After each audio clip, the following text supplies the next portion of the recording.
ओम शांति। आज 13/2/2025 की साकार मुरली से है।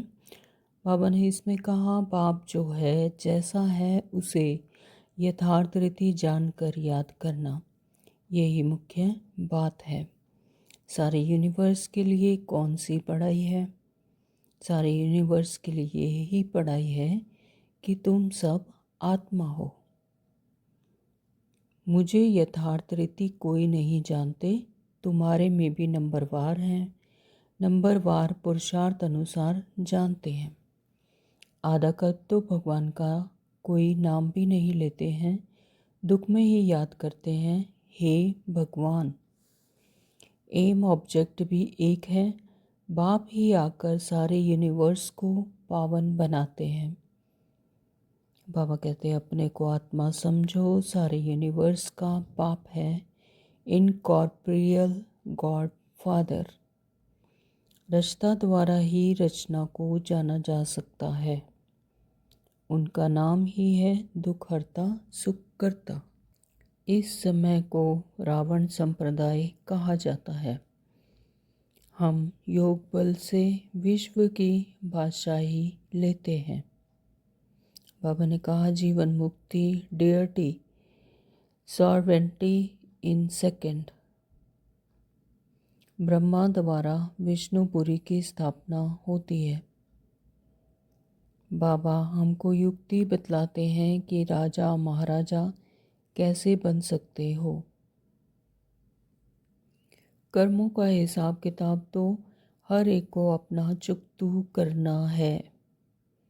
बाप 5 विकारों पर जीत पहनाते हैं। कुदृष्टि वाले से बात नहीं करनी चाहिए। बाबा ने कहा, यह गीता ज्ञान स्वयं बाप पढ़ा रहे हैं, इसमें कोई शास्त्र आदि की बात नहीं है। यहाँ शास्त्रों की बात नहीं है, बाप हैं ही नॉलेजफुल। हम तुमको, बाबा कहते, हम तुमको सभी वेद शास्त्रों का सार बतलाते हैं।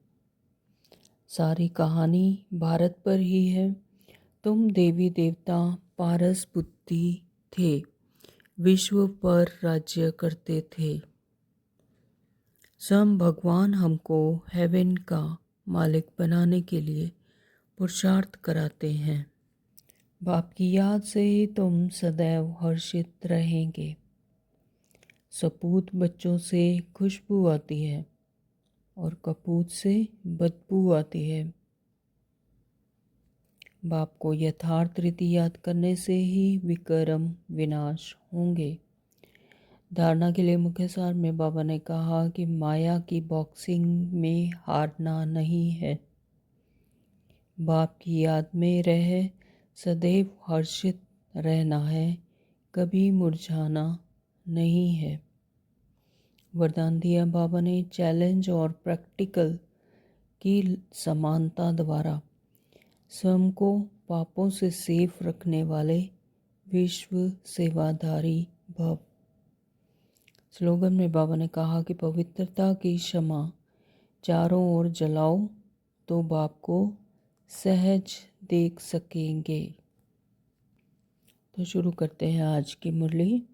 बाबा कहते हैं, मीठे बच्चे, हाँ जी बाबा, बाप जो है जैसा है उसे यथार्थ रीति जानकर याद करना, यही मुख्य बात है। मनुष्यों को यह बात बहुत युक्ति से समझानी है। तो बाबा ने क्या कहा कि बाप जो है जैसा है। बाप क्या है? बिंदी स्वरूप, बिंदु स्वरूप, ज्योति स्वरूप, निराकार हैं, परम धाम के निवासी हैं और उनकी महिमा अपरमापार है। ज्ञान का सागर है, स्नेह का सागर है, सर्वशक्तिमान हैं, सुख दुख से न्यारे हैं, जन्म मरण से न्यारे हैं, सदाशिव हैं। तो बाबा कहते हैं कि उन्हें यथार्थ रीति जानकर याद करना, यही मुख्य बात है। मनुष्यों को यह बात बहुत युक्ति से समझानी है।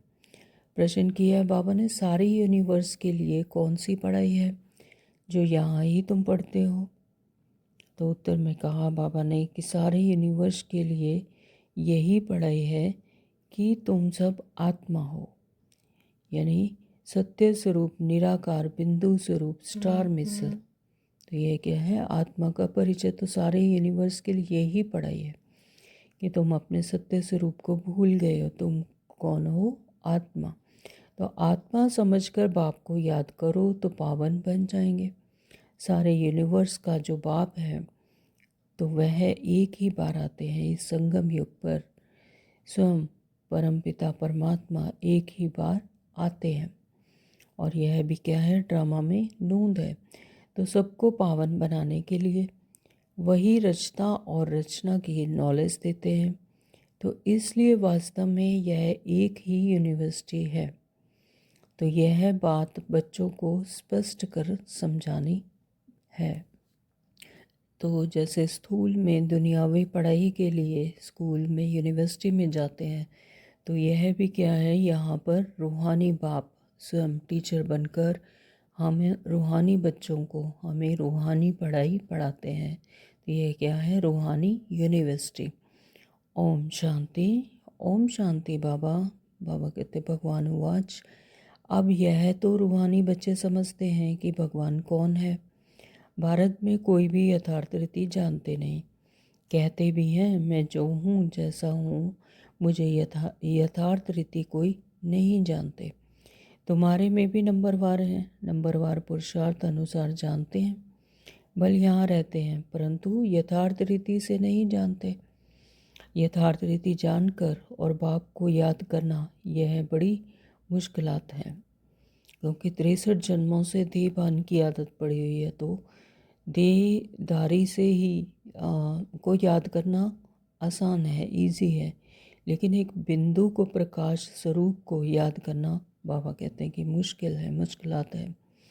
क्योंकि बिंदु स्वरूप अपने आत्मिक स्वरूप में, अपने सत्य स्वरूप में जब तक नहीं टिकते तब तक वो याद रहती नहीं है। तो बच्चे कहते हैं कि बहुत सहज है, परंतु मैं जो हूँ, मुझ निरंतर बाप को याद करना है। बुद्धि में यह युक्ति रहती है, मैं आत्मा बहुत छोटा हूँ, हमारा बाबा भी बिंदी छोटा है। तो आधा कल्प तो भगवान का कोई नाम भी नहीं लेते हैं, दुख में ही याद करते हैं, क्योंकि आधा कल्प तो क्या है? सुख ही सुख है सारे सृष्टि में। सतयुग में, त्रेता में तो कोई दुख का नामो निशान नहीं, तो वहाँ पर तो सुख ही सुख है। तो इसलिए परमात्मा को भी याद करने की जैसे कोई दरकार ही नहीं, तो दुख में याद करते हैं। तो जब सुख शांति छिन जाती है रावण राज्य में आकर, तो अपने सत्य स्वरूप को भूल जाते हैं, जो कि हमारा आत्मा का सत्य स्वरूप ही शांति है। तो जब उसे भूल जाते हैं तो दुख महसूस करती है आत्मा देहभान में आकर। फिर याद करते हैं हे भगवान। फिर क्या कहते हैं? हे भगवान। तो अब भगवान कौन है यह तो कोई मनुष्य समझते नहीं। अब मनुष्यों को कैसे समझाएं, इस पर विचार सागर मंथन चलना चाहिए। नाम भी लिखा हुआ है, प्रजापिता ब्रह्मा कुमारी ईश्वरीय विश्वविद्यालय। तो यह क्या है? हमारे विश्वविद्यालय का नाम है प्रजापिता ब्रह्मा कुमारी ईश्वरीय विश्वविद्यालय। तो इससे भी समझते नहीं है कि यह रूहानी बेहद के बाप का ईश्वरीय विश्वविद्यालय है। अब क्या नाम रखें जो मनुष्य झट समझ जाए? तो कैसे मनुष्य को समझाएं कि यह यूनिवर्सिटी है? यूनिवर्स से यूनिवर्सिटी अक्षर निकला है। यूनिवर्स अर्थात सारा वर्ल्ड, उसका नाम रखा है यूनिवर्सिटी, जिसमें सब मनुष्य पढ़ सकते हैं। तो यूनिवर्स के पढ़ने के लिए यूनिवर्सिटी है। तो स्थूल में भी यूनिवर्सिटी, यहाँ पर पूरे यूनिवर्स के बच्चे आकर पढ़ सकते हैं। तो यूनिवर्स में पढ़ने के लिए यूनिवर्सिटी होती है। तो यहाँ पर भी पूरे यूनिवर्स से आत्माएं पढ़ सकती हैं। तो अब वास्तव में यूनिवर्स के लिए तो एक ही बाप आते हैं, तो उनकी यह एक ही यूनिवर्सिटी है। एम ऑब्जेक्ट भी एक है, बाप ही आकर सारे यूनिवर्स को पावन बनाते हैं। तो पूरे ब्रह्मांड को, पूरे यूनिवर्स को पावन बनाते हैं सिर्फ एक बाप। तो योग सिखाते हैं, यह तो सब धर्मों वालों के लिए है। कहते हैं अपने को आत्मा समझो। सारे यूनिवर्स का बाप है, इनकॉर्पोरियल गॉड फादर। तो क्यों ना इसका नाम spiritual university of spiritual incorporeal God father रखें। ख्याल किया जाता है ना, मनुष्य ऐसे हैं जो सारे वर्ल्ड में बाप को एक भी नहीं जानते हैं। रचता को जाने तो रचना को भी जाने। जब रचता को ही नहीं जानते तो फिर रचना को कैसे जानेंगे। बाबा कहते हैं कि जब स्वयं परमपिता परमात्मा अपना परिचय अपने बच्चों को स्वयं देते हैं कि मैं तुम्हारा पिता हूँ और तुम मेरी संतान हो, तो और कोई भी नहीं जानते। नहीं, ऋषि मुनि भी नीति नीति कहते गए हैं। तो जो बड़े बड़े ऋषि मुनि जो जंगलों में बैठकर तपस्या करते हैं परमात्मा को पाने के लिए, तो वो भी लास्ट में अंत में क्या कह देते हैं, नीति नीति कि हमें नहीं पता, हमें नहीं पता। तो बाप कहते हैं तुमको पहले यह रचता और रचना की नॉलेज नहीं थी, अभी रचता ने समझाया है। बाप कहते हैं मुझे सब पुकारते भी हैं कि आकर हमको सुख शांति दो, क्योंकि अभी दुख अशांति है। तो रावण राज्य में चारों तरफ सारे प्रकृति, धरती, आकाश सब क्या है, दुख दुख। वायुमंडल कैसा है, दुख और अशांति का। तो हर तरफ तमो प्रधानता है। तो उनका नाम ही है दुखहर्ता सुखकर्ता। जब स्वयं परम पिता परमात्मा आते हैं तो वही हमें दुखों से लिबरेट करते हैं। तो यानी उन्हीं का नाम है दुखहर्ता सुखकर्ता। वह कौन है, भगवान। तो वह कैसे दुख हर कर सुख देते हैं यह कोई नहीं जानते। तो वो ऐसा क्लियर कर लिखे जो मनुष्य समझे, निराकार गॉड फादर ही यह नॉलेज देते हैं। तो जब तो स्वयं भी जिसको निश्चय होगा कि स्वयं परमपिता परमात्मा निराकार गॉड फादर आकर हमें हमारी नॉलेज और अपना परिचय देते हैं, तो वही आगे समझा सकते हैं। ऐसे ऐसे विचार सागर मंथन करना चाहिए।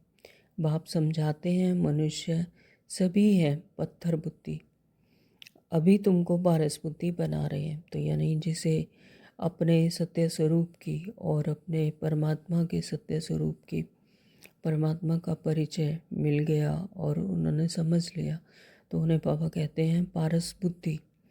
और जिन्हें अभी अपना ही परिचय नहीं है, वो ना स्वयं को जानते ना परमात्मा को, तो उन्हें बाबा कहते हैं पत्थर बुद्धि।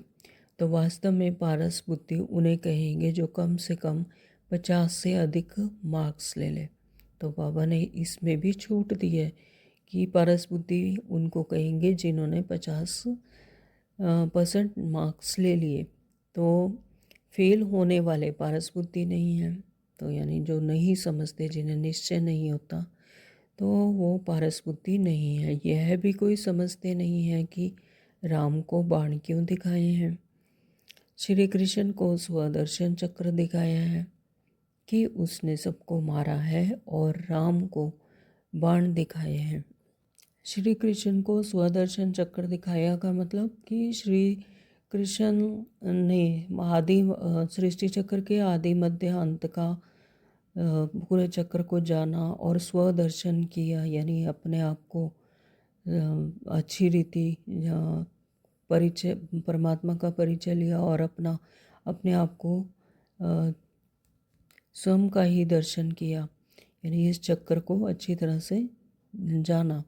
और उसने सबको मारा, यानी देहभान को, अपने देहभान को ख़त्म किया, अपने आत्मिक स्थिति में रहे, अपने हायर फ्रिक्वेंसी में, अपनी आत्मा के हायर स्टेज पर रहे।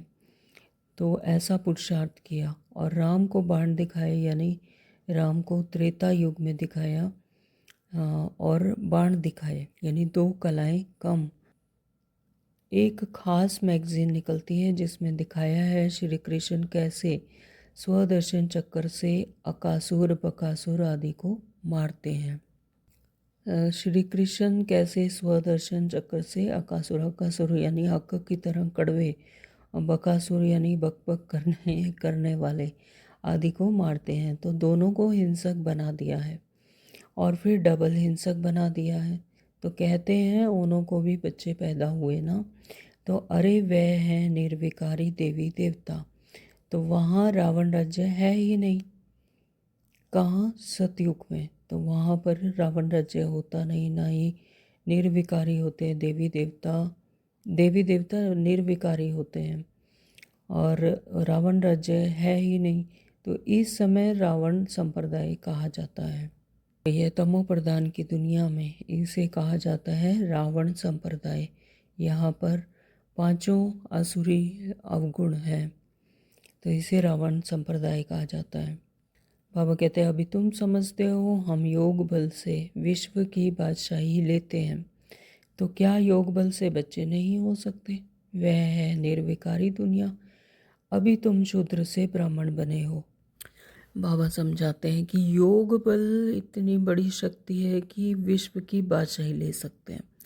तो योग बल से बच्चे होना कौन सी बड़ी बात है?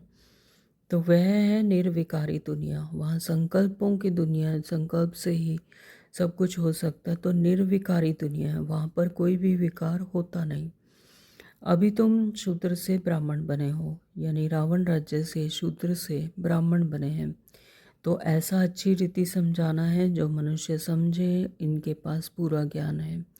थोड़ा भी इस बात को समझेंगे तो समझा जाएगा कि यह ब्राह्मण कुल का है। कोई के लिए तो झट समझ जाएंगे यह ब्राह्मण कुल का है नहीं, आते तो अनेक प्रकार के हैं ना। तो तुम spiritual university of spiritual incorporeal corporeal God father लिख कर देखो क्या होता है। विचार सागर मंथन कर अक्षर मिलाने होते हैं, तो इसमें बड़ी युक्ति चाहिए लिखने की। तो ये पापा पुरुषार्थ करने के युक्तियाँ बता रहे हैं। तो जो मनुष्य समझे, यहाँ यह नॉलेज गॉड फादर समझाते हैं अथवा राजयोग सिखलाते हैं, तो यह अक्षर भी कॉमन है। जीवन मुक्ति deity sovereignty in a second, ऐसे ऐसे अक्षर हों जो मनुष्यों की बुद्धि में बैठे, तो एक सेकंड में जीवन मुक्ति मिल जाती है। जब परमात्मा का परिचय, अपना परिचय मिला, तो एक सेकंड में जैसे जीवन मुक्ति मिल जाती है। ब्रह्मा द्वारा विष्णुपुरी की स्थापना होती है। मन मना भव का अर्थ है बाप और वर्षे को याद करो। मन मना भव का अर्थ है बाप को और परमात्मा को और वर्षे को, सतयुग को याद करो। तुम हो ब्रह्मा मुखवंशावली, ब्राह्मण कुलभूषण स्वदर्शन चक्रधारी। तो यह है हम ब्राह्मणों का ब्रह्मा मुखवंशावली का पूरा टाइटल है। तो अब वह तो स्वदर्शन चक्र विष्णु को दिखाते हैं, श्री कृष्ण को भी 4 भुजाएं दिखाते हैं। अब उनको 4 भुजाएं हो कैसे सकती हैं? तो यह जो श्री कृष्ण को 4 भुजाएं दिखाते हैं, विष्णु जी को दिखाते हैं, तो ये जो 4 भुजाएं दिखाते हैं असल में ये सिंबॉलिक है, ये उनकी शक्तियों को दिखाते हैं। ऐसा कोई होता नहीं कि जिसकी 4 भुजाएं होती हैं। तो बाप कितना अच्छी रीति समझाते हैं बच्चों का, बड़ा विशाल बुद्धि पारस बुद्धि बनना है। सतयुग में यथा राजा रानी तथा प्रजा पारस बुद्धि कहेंगे ना, तो सतयुग में जैसे राजा रानी होते हैं तो वैसे ही पारस बुद्धि, प्रजा भी वैसे ही सतोगुणी होती है। तो वह है पारस दुनिया, यह है पत्थरों की दुनिया। यहाँ पर रावण राज्य को क्या कहते हैं? पत्थरों की दुनिया। और सतयुग को पारस दुनिया, वहाँ पर सुख का आनंद शांति होती है। तुमको यह नॉलेज मिलती है मनुष्य से देवता बनने की। तुम अपना राज्य श्रीमत पर फिर से स्थापन कर रहे हो। बाबा हमको युक्ति बतलाते हैं कि राजा महाराजा कैसे बन सकते हो। तो बाबा हमें ज्ञान श्रीमत देकर यह बताते हैं कि राजा महाराजा कैसे बन सकते हो। तुम्हारी बुद्धि में यह ज्ञान भर जाता है औरों को समझाने के लिए। गोले पर समझाना भी बड़ा सहज है। गोला यानी वो चित्र जिसमें चारों ही युग दिखाए हुए हैं और उसमें सारा समझाया हुआ है। तो इस समय जनसंख्या देखो कितनी है। सतयुग में तो कितने थोड़े होते हैं, संगम तो है ना, ब्राह्मण तो थोड़े होंगे ना। तो ब्राह्मणों का युग ही छोटा है। ब्राह्मणों के बाद है देवताएं, फिर वृद्धि को पाते हैं। तो जो ब्राह्मण बच्चे बनते हैं फिर वही देवता बनते हैं, तो फिर वृद्धि को पाते रहते हैं। तो धीरे धीरे जैसे जैसा अनूंद होता है तो वो ड्रामानुसार आत्माएं सृष्टि चक्र पर आती रहती हैं और वृद्धि को पाती रहती हैं। तो बाजोली होती है ना, तो सीढ़ी के चित्र के साथ विराट रूप भी होगा तो समझाने में क्लियर होगा। और सीढ़ी के चित्र में भी सारा ऐसे ही बताया कि कैसे सतो प्रधान होती है सृष्टि चक्र पर, फिर धीरे धीरे कैसे त्रेता में आते हैं, फिर द्वापर में, फिर कलयुग में आते हैं। तो बाबा कहते हैं कि समझाने में क्लियर होगा। जो तुम्हारे कुल के होंगे उनकी बुद्धि में रचना और रचना की नॉलेज सहज ही बैठ जाएगी। तो जो इस कुल के होंगे तो उन्हें जल्दी क्लिक करेगा और उनकी बुद्धि में रचना और रचना की नॉलेज सहज ही बैठ जाएगी। उनकी शक्ल से ही मालूम पड़ जाता है कि यह हमारे कुल का है या नहीं, यानी उन्हें समझ आएगा। तो उनको ये बात अपील करेंगे, उनको शक्ल से ही पता लग जाएगा कि हाँ उन्हें ये हमारे कुल के हैं या नहीं। अगर नहीं होगा तो तवाई की तरह सुनेगा, यानी कोई ध्यान नहीं देगा, और जो समझू होगा वह ध्यान से सुनेगा। एक बार किसको पूरा तीर लगा तो फिर आते रहेंगे। कोई प्रश्न पूछेंगे तो कोई अच्छा फूल होगा तो रोज आप पे ही आकर पूरा समझ कर चला जाएगा। चित्रों में तो कोई भी समझ सकते हैं, चित्रों से तो कोई भी समझ सकते हैं। तो प्रदर्शनी में जो चित्र दिखाते हैं तो उसमें यथार्थ रीति समझने के लिए बहुत अच्छी तरह से समझ सकते हैं, उससे इंटरेस्ट क्रिएट होगा और अच्छे से समझ सकते हैं जो नया बच्चा आता है। तो यह तो बराबर देवी देवता धर्म की स्थापना बाप कर रहे हैं। कोई ना पूछते भी आपे ही समझते रहेंगे। तो बाबा कहते हैं कि जिनका इंटरेस्ट है तो वो तो सिर्फ चित्र देखते ही बहुत कुछ समझ जाते हैं, आप पे ही समझते रहेंगे। लेकिन कोई तो बहुत पूछते रहेंगे, समझेंगे कुछ भी नहीं, क्योंकि उनको कुछ समझ ही नहीं आ रहा। तो वो जैसे स्कूल के हैं ही नहीं तो उन्हें कोई क्लिक नहीं करेगा, उनकी बुद्धि में आएगा ही नहीं। तो फिर समझना होता है, हंगामा तो करना नहीं है। फिर कहेंगे ईश्वर तुम्हारी रक्षा भी नहीं करते हैं, तो अब वह रक्षा क्या करते हैं सो तो तुम जानते हो। तो बाबा हमें आकर हमें ज्ञान देते हैं और ज्ञान को धारण करने की युक्तियाँ बताते हैं। तो रक्षा क्या करते हैं सो तो तुम जानते हो। कर्मों का हिसाब किताब तो हर एक को अपना चुकतू करना है। यह अंडरलाइन करने वाली लाइन है कि कर्मों का हिसाब किताब तो हर एक को अपना चुकतू करना है, यानी अपने सत्य स्वरूप में टिक कर अपने कंबाइंड स्वरूप से अपने ड्रामा को साक्षी होकर देखना। तो यह है कर्मों का हिसाब किताब। तो उसे अच्छी यथार्थ रीति ज्ञान को समझकर योग में रहकर उसे चुकतू कर सकते हैं। ऐसे बहुत हैं जो तबीयत खराब होती है तो कहते हैं रक्षा करो। बाप कहते हैं हम तो आते हैं पतितों को पावन बनाने।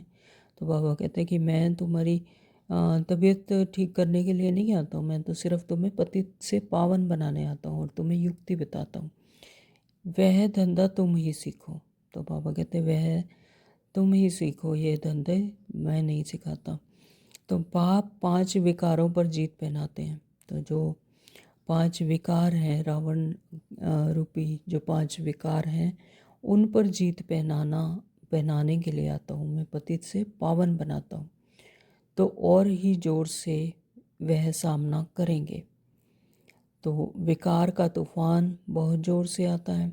बाप तो कहते हैं कि बाप का बनने से यह सब बीमारियां उथल खाएंगी, तूफान ज़ोर से आएंगे, पूरी बॉक्सिंग है। तो यहाँ पर जैसे कि पूरी सृष्टि चक्कर में जैसे एक तरफ है पॉजिटिविटी, एक है नेगेटिविटी। पॉजिटिविटी यानी परमात्मा की शक्तियाँ, है ना, और विकार है नेगेटिविटी। तो वो दोनों ही अपनी तरफ से अपनी अपनी तरफ से जोर लगाते हैं, यानी तूफान आता है, पूरी बॉक्सिंग होती है, नेगेटिविटी अपनी तरफ खींचती है और पॉजिटिविटी अपनी तरफ। तो यह पूरी बॉक्सिंग है। तो जब परमात्मा की राह पर, परमात्मा के श्रीमत पर जो बच्चे चलते हैं, तो फिर ये जो 5 विकार हैं वो भी पूरा अटैक करते हैं। तूफान बहुत ज़ोर से आता है। बाबा कहते हैं कि ये बीमारियां उथल खाएंगी, तूफान ज़ोर से आएंगे, तो पूरी बॉक्सिंग होगी। यानी महावीर बच्चे ही इनसे सामना कर पाते हैं। तो अच्छे अच्छे पहलवानों को भी हरा लेते हैं। तो अगर ज्ञान पर अच्छी रीति धारण नहीं करेंगे और टिकेंगे नहीं, अचल अडोल नहीं होंगे, तो वो पहलवानों को भी हरा लेते हैं। कहते हैं ना चाहते भी कुदृष्टि हो जाती है। तो यानी विकार अपनी तरफ से पूरा अटैक करते हैं। तो इसको अच्छी रीति श्रीमत पर चलकर विकारों पर जीत पहननी है। रजिस्टर खराब हो जाएगा। कुदृष्टि वाले से बात नहीं करनी चाहिए। कुदृष्टि का मतलब है यहाँ पर देहभान की दृष्टि, जो अपने को कर्ता भाव में रखते हैं, यानी देहभान की दृष्टि से देखते हैं। यह अमीर है, गरीब है, और काला है, गोरा है, स्त्री है, इस तरह का जो भेदभाव रखते हैं, तो उसे कहते हैं कुदृष्टि वाले। तो यानी कुदृष्टि से बात नहीं करनी चाहिए। बाबा सभी सेंटर्स के बच्चों को समझा रहे हैं कि कुदृष्टि वाले बहुत ढेर हैं। नाम लेने से और ही ट्रेटर बन जाएंगे। अगर उन्हें कहा जाए तो वो और ही ट्रेटर बन जाएंगे। अपनी सत्यानाश करने वाले उल्टे काम करने लग पड़ते हैं। तो काम विकार नाक से पकड़ लेता है, माया छोड़ती नहीं है। कुकर्म, कुदृष्टि, कुवचन निकल पड़ते हैं, कुचलन हो पड़ती है। इसलिए बहुत बहुत सावधान रहना है। बाबा कहते तुम बच्चे जब प्रदर्शनी आदि करते हो तो ऐसी युक्ति रचो जो कोई भी सहज ही समझ सके। यह गीता ज्ञान स्वयं बाप पढ़ा रहे हैं, इसमें कोई शास्त्र आदि की बात नहीं है। यह तो पढ़ाई है। किताब गीता तो यहाँ है नहीं। बाप पढ़ाते हैं, किताब थोड़ी हाथ में उठाते हैं। अब रूहानी बाप है, निराकार है, तो वो क्या किताब को हाथ में उठाकर पढ़ाते हैं? नहीं। फिर यह गीता नाम कहाँ से आया? यह सब धर्मशास्त्र बनते ही बाद में है। तो यह भी किसने बनाए? देहधारी ने ही बनाए धर्मशास्त्र। तो कितने अनेक मठ पंथ हैं, सबके अपने अपने शास्त्र हैं। टाल डाल जो भी हैं, छोटे छोटे मठ पंथ, उनके भी शास्त्र आदि अपने अपने हैं। तो वह हो गए सब बाल बच्चे, उनसे तो मुक्ति मिल ना सके। सर्व शास्त्र मई शिरोमणि गीता गाई हुई है। गीता का भी ज्ञान सुनाने वाले होंगे ना, तो यह नॉलेज बाप ही आकर देते हैं। कोई भी शास्त्र आदि हाथ में थोड़े ही है। मैं भी शास्त्र नहीं पढ़ा हूँ, तुमको भी नहीं पढ़ाते हैं। वह सीखते हैं, सिखलाते हैं।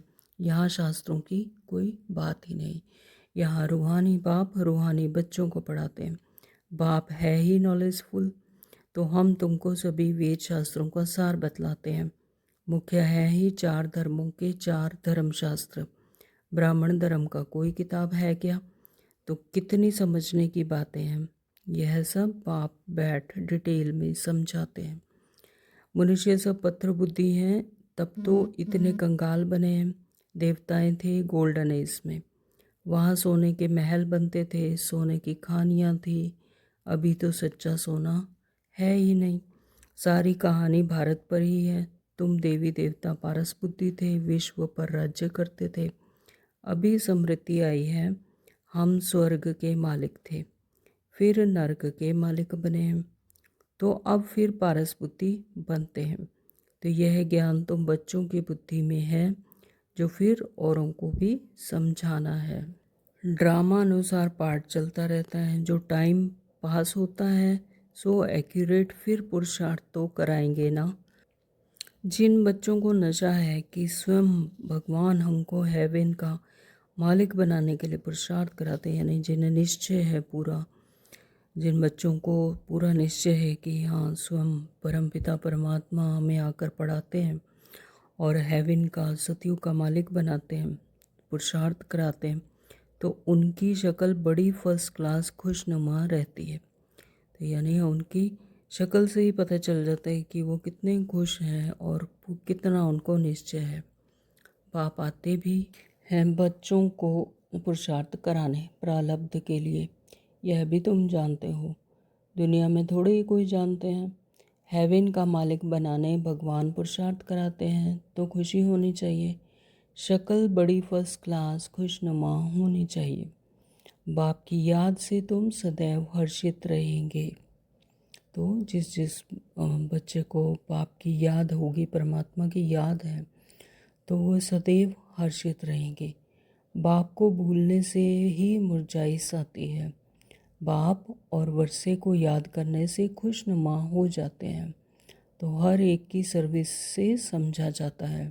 जैसे स्थूल में भी अगर किसी का पिता बहुत बड़ी पोस्ट पर है तो वो बच्चे कैसे होते हैं, एकदम खुशनुमा और पूरे हर्षित। तो उसी तरह से जब हमें अपने पिता की, अपने परम पिता परमात्मा की याद होती है कि हमारा पिता सर्वशक्तिमान, इस सृष्टि का रचयिता का, तो हमें भी कितनी खुशी होनी चाहिए। फिर हमारा भी सदैव हम भी हर्षित रहेंगे। तो हर एक की सर्विस से समझा जाता है बाप को। बच्चों की खुशबू तो आती है ना, तो बाप को बच्चों की खुशबू आती है, यानी ज्ञान का पता चलता है। तो सपूत बच्चों से खुशबू आती है, ज्ञान की धारणा की खुशबू आती है, और कपूत से बदबू आती है। तो यानी कपूत से बदबू आती है, यानी अपना सत्य स्वरूप को भूल देहभान की बदबू आती है। तो बगीचे में खुशबूदार फूल को ही उठाने के लिए दिल होगी। तो बाबा कहते हैं कि जैसे बगीचे में जाते हैं तो खुशबूदार फूल को तो उठाने के लिए दिल होता है, लेकिन अक को कौन उठाएंगे? जो अक कड़वा होता है तो उसको कौन उठाएगा? तो बाप को यथार्थ रीति याद करने से ही विकर्म विनाश होंगे। अच्छा, मीठे मीठे सिखलदे बच्चों प्रति माता पिता बाप दादा का याद प्यार और गुड मॉर्निंग। रूहानी बाप की रूहानी बच्चों को नमस्ते। हम रूहानी बच्चों की रूहानी बाप को नमस्ते जी, नमस्ते जी, नमस्ते जी। शुक्रिया बाबा, आपका बहुत बहुत शुक्रिया। धारणा के लिए मुख्य सार में बाबा ने कहा, नंबर 1, माया की बॉक्सिंग में हारना नहीं है। माया की बॉक्सिंग कब होती है? जब देह भान में आते हैं, जब निश्चय में कमी आती है, परमात्मा पर और स्वयं पर निश्चय नहीं होता, तब माया की बॉक्सिंग होती है। तो बाबा ने कहा कि माया की बॉक्सिंग में हारना नहीं है। ध्यान रहे कभी मुख से कुवचन ना निकले, कुदृष्टि ना हो, कुचलन ना हो, कुकर्म ना हो जाए। तो ये सब कब होते हैं? जब देह भान में आते हैं, जब हम अपने को देह समझ लेते हैं, क्योंकि आत्मिक समृद्धि में रहकर ये सब नहीं होता। फर्स्ट क्लास खुशबूदार फूल बनना है, नशा रहे कि स्वयं भगवान हमको पढ़ाते हैं। तो खुशबूदार फूल बनना है, फर्स्ट क्लास खुशबूदार फूल बनना है। तो यह कब बनते हैं? जब आत्मिक स्मृति में रहते हैं और ये नशा रहता है कि हमें स्वयं, ये निश्चय रहता है कि परमात्मा हमें पढ़ाते हैं। बाप की याद में रह सदैव हर्षित रहना है, कभी मुरझाना नहीं है। वरदान दिया बाबा ने, चैलेंज और प्रैक्टिकल की समानता द्वारा स्वयं को पापों से सेफ रखने वाले विश्व सेवाधारी भव। अगर किसी भी निश्चय के लिए अगर चैलेंज करते हैं तो वो प्रैक्टिकल में भी वैसे ही दिखना चाहिए। तो इसलिए बाबा ने वरदान दिए, चैलेंज और प्रैक्टिकल की समानता द्वारा स्वयं को पापों से सेफ रखने वाले विश्व सेवाधारी भव। आप बच्चे जो चैलेंज करते हो, उस चैलेंज को प्रैक्टिकल जीवन में समानता हो, नहीं तो पुण्य आत्मा के बजाय बोझ वाली आत्मा बन जाएंगे। इस पाप और पुण्य की गति को जानकर स्वयं को सेफ रखो, क्योंकि संकल्प में भी किसी भी विकार की कमजोरी, व्यर्थ बोल, व्यर्थ भावना, घृणा व ईर्ष्या की भावना पाप के खाते को बढ़ाती हैं। इसलिए पुण्य आत्मा भव के वरदान द्वारा स्वयं को सेफ रख विश्व सेवाधारी बनो। संगठित रूप में एक मत एक रस स्थिति का अनुभव कराओ। संगठित रूप में एक मत एक रस स्थिति का अनुभव कराओ, क्योंकि सतयुग में तो सभी को होना ही एक है, एक राज्य, एक धर्म, एक भाषा, एक ही संकल्प।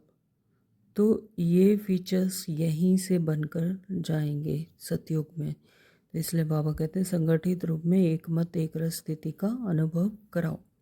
स्लोगन में दिया है बाबा ने, पवित्रता की क्षमा चारों ओर जलाओ तो बाप को सहज देख सकेंगे।